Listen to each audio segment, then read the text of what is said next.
All right, my friend, let's get this rolling just the way you want it. Journalistic, British tone, lively, a bit cheeky, and with the audience right here with us. And remember, if you're watching this right now, give this video a quick like and hit that subscribe button so you don't miss what's really happening inside Parliament.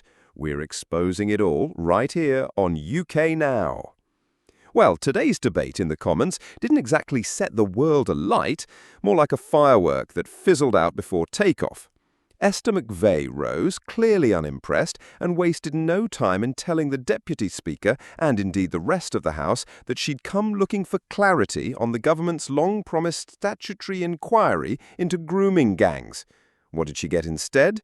A long-winded statement, plenty of words but precious little substance. You know the type, lots of smoke, hardly any fire.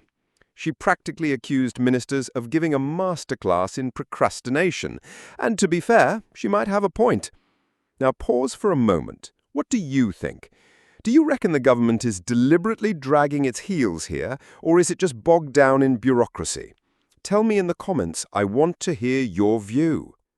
McVey wasn't done. She reminded the House of the Prime Minister's dismissive take, calling it a bandwagon issue, and another minister brushing it off as a wolf whistle.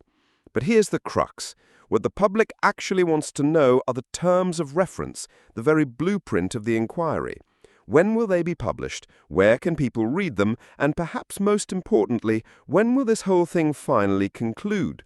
Or, and here's the sharp jab, is the government planning to keep kicking the can down the road past the next general election? At this point, Jess Phillips, the minister on duty, stepped in with her defense. She reeled off some numbers, more than 101,000 cases identified, apparently, though she didn't exactly clarify how that figure connects to progress on the inquiry. She promised that the terms of reference will be published and subject to consultation. So far, so vague. And then came the sting. Phillips, in a rather pointed remark, noted that she'd never once been asked for a meeting by McVey, before adding that she'd be happy to have one. "Please do get in touch with my office," she said, though you could hear the bite in her tone. Then, almost as an afterthought, she added that McVey's wasn't the voice she was most concerned about in shaping this inquiry. Now that last line hit like a thunderclap across the chamber. You could feel the tension tighten, because if McVey's voice isn't important, whose is?